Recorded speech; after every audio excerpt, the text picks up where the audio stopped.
like continuation of the Kratos we've already played as, or is this a new incarnation? Are you talking about that yet? Continuation. Okay. So it is like the way I kind of see the mythologies is kind of like that Hubble telescope image of all of the galaxies. The ultra deep field. Yeah. So that image shows the universe with all of its individual galaxies. Each galaxy is kind of like a representation of a mythology, you know, and sort of wrap that around the Earth. And at any given moment, all of these mythological belief systems existed.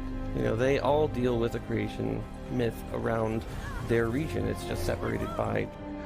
But what I would talk about was the idea that all the mythologies of the world are kind of like this Hubble telescope image. They are like galaxies individually spread out throughout a complete universe. And the world is the universe. And all the mythologies are sort of origin stories of various cultures throughout the world, beginning at the beginning of time and stretching all the way out. So at any given time, all the mythologies exist together concurrently, and they are simply separated by geography. So it's important because some people had the conception that, hey, Kratos at the end of God of War 3 destroyed the world. Well, he destroyed what they believed the world was in Greece, which was their world. Everybody believed their world was the only world. In fact, we still believe that today. You're on the game where you find that missing piece from that ruin. Was it Atreus was reading it? There's like, oh, there's a piece missing, and then it's the one depicting, I think, Tyr in the middle of. It's like the Greek symbol for, it's like the Omega something for war or whatever. So we were theorizing basically, like, is that kind of like you said, like Norse was the first mythology you want to go to, but then you also see the Triskelion, and then you see the Eye of Horus. I might be butchering which these are. Is that an intent maybe down the road to build a larger universe outside of just Greek and Norse? There is a connection to that. Its first goal was to show how Tyr connected to all of these other mythologies. Tyr was kind of the first god of war within the Norse realm. Kind of got screwed over by the gods, right? And sort of pushed aside, and Odin kind of took over in that respect. And we portrayed him as this interesting kind of like the more beloved god, the god who actually connected to other mythologies, other cultures, and was trying to unify and bring them together, but kind of rabble-rousers of the Aesir's sort of ruined that. And there's these references in the mythology of actually having certain characters actually reference or interact with, say, the Roman gods, which I thought was always fascinating. That I don't know if it's simply a later translation, or even when the Christians started to move Norse mythology to away from paganism and more towards Christianity, that maybe they had folded some of these things in. But I always love that idea that on the planet, you know, since the beginning of time, all these cultures are having their origin stories, right? And geography is separating all of them so that concurrently all these mythologies are going on, right? There isn't one that says, this is how everything was. It was, this is how this culture was brought up, and this culture was brought up in this way. And who knows if they were to crisscross and have some crazy Norse and Egyptian and Mayan Justice League of people. Speaking of creation stories, but if developers wanted more of the lore background, there is a Bible somewhere that says, like, all right, around this area is when this mythology bubbled up, and so therefore it exists. Yeah, we have it fairly closely guarded in the sense that there are a few people that have it, but we don't want to have too many people starting to dig into other areas. But to keep everything consistent, we have that fantastic timeline that helps everybody understand. Is it important with this entry to hint much more at that larger world, just to excite fans in a Force Awakens style way of like, oh, just think about all the stories they can tell? Is that a main drive, or is this solely focused on, we just want to tell the Norse story? It's both, actually. I think it is focusing on the Norse story, but it also is showing that high concept that all of the mythologies exist on this planet simultaneously. They're all creation stories that date all the way back to the beginnings of the planet itself, but these are the culture's sort of creation story of that culture. But they are sort of simultaneously coming up in different geographic locations on the Earth, and somebody moving between all of those in a time when it was far more about the gods wandering the Earth, is connecting all Question. Do you consider in the God of War mythology, are these mythologies sprouting out because people believe in them, or are they sprouting up independent from humans? I think it's independent. Okay. But I think there is a power of the belief as well that continues on it, right? It's maybe a little bit of that Sam Neill Merlin movie, right? Where everybody decides to forget magic and stop believing in it, and it goes away. There is a sense that in our world, the Norse gods existed far before the Viking times, right? So that basically there's all this talk in the era of the Vikings fighting for Odin and Thor and Freya, but they were abandoned by these gods because they're not around, right? But they were around long before, in a time when it was far more barren in Northern Europe, and basically that's our time, right? Our time in which they are connecting. But in Egypt, the pharaohs were sort of the living embodiment of the gods during a time when it was very crowded for humans. So there's an interesting sort of connection with each mythology. It's slightly different, right? It's slightly different in which their creation story comes about.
Castrating Uranus and basically overthrowing his parents. He dismembered his own dad, right? He'd been given a special sword and he'd lopped off his member and overthrown his dad, and he didn't want this to happen to him. So he thought the best way to do it would be to, swallow his children.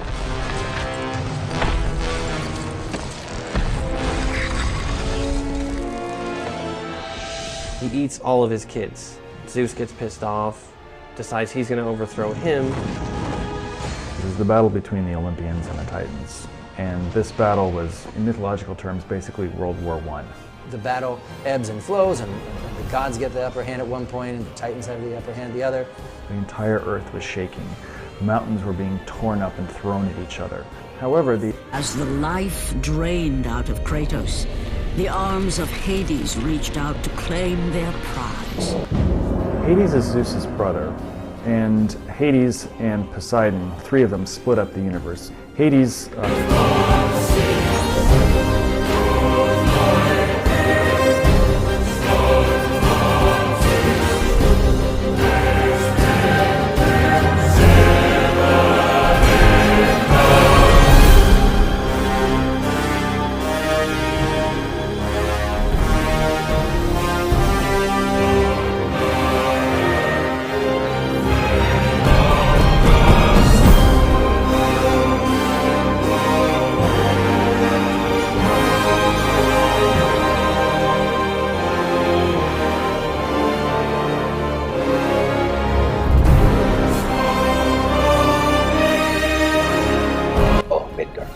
Okay, so it's not like in Elfheim, if you keep walking, you can eventually get to the Egyptian version of Elfheim, which would be very trippy and cool.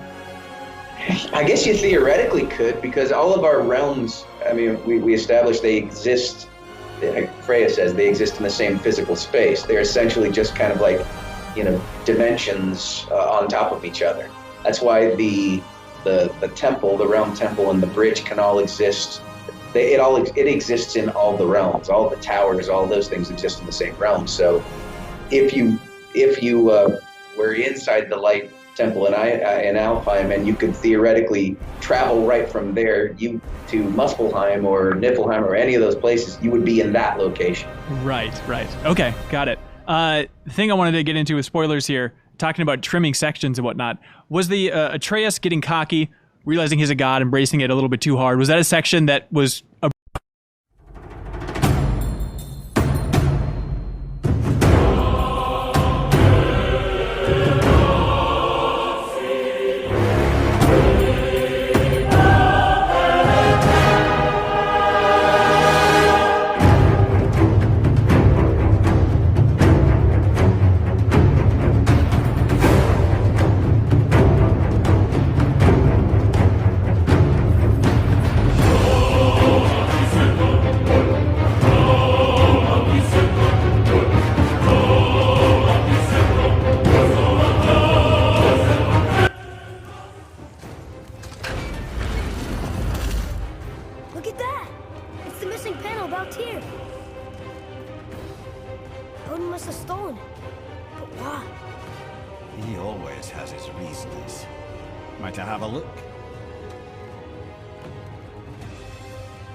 traveling somehow, perhaps magically. But what's that to do with the giants that they should devote a shrine to? I'm afraid that is none too clear. What are those runes in the corners? Not runes. Symbols from different lands. They mean war. Aye. How do you... This one I know too well. Oh. His eyes, they are jewels, like yours. No doubt signifying the gift of sight the giants granted us.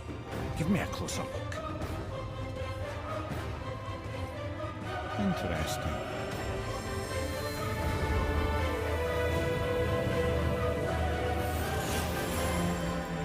Very interesting. What is that? Secret plans concealed by Tyr so none could access but him. And those few others the giants trusted. And right under Odin's nose, ho ho ho! I did promise I'd get you to Jotunheim. What do you mean, Ed? You said we were out of options. Don't you see, brother? Odin never gave up hope, and neither should we. He knew there was a clue in here, but we're the ones who found it. These plans offer a key to some chamber Tyr's kept hidden. I don't know where it's leading or what we'll find, but it's a path. How do we make this key? I suggest we ask a dwarf.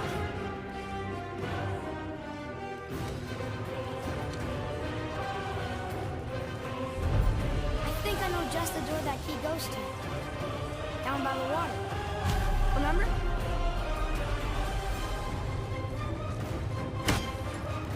Yeah.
Life is bound to the fate of the world, just as we are bound to it. The tree nourishes our soils. The dew from its leaves feeds our valleys and rivers.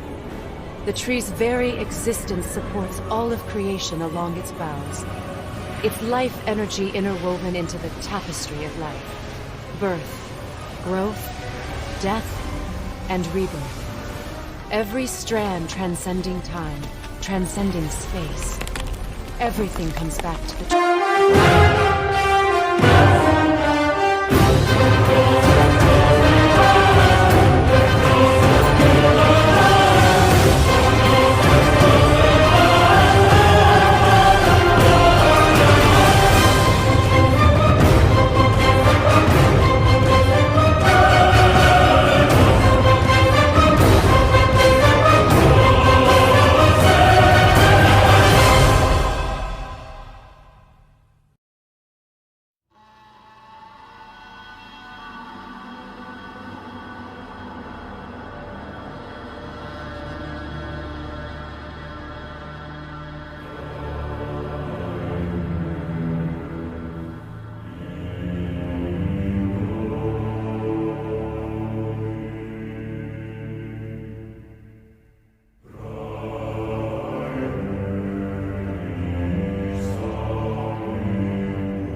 The domain of death. A dark netherworld, nestled between the land of the living and the realm of the dead. A purgatory, ruled by the god of death, Thanatos.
Okay. Tell me again how Odin knew we were going to Jotunheim before we did. Odin is extremely clever, you see. Nearly as clever as he thinks he is. And he's a collector of prophecies. If it's about the future, he adds it to his collection. Helps him style himself as all-seeing and all-knowing. But of course, the idea is control. Control of the future, control of his fate. He'd control every realm of every land in every world if he could. Every potential pocket of resistance, he seeks to eliminate. Even if you've never posed a threat before, he may think one day you might. So you see, it's not important how he knew before you did. It's important that he was right.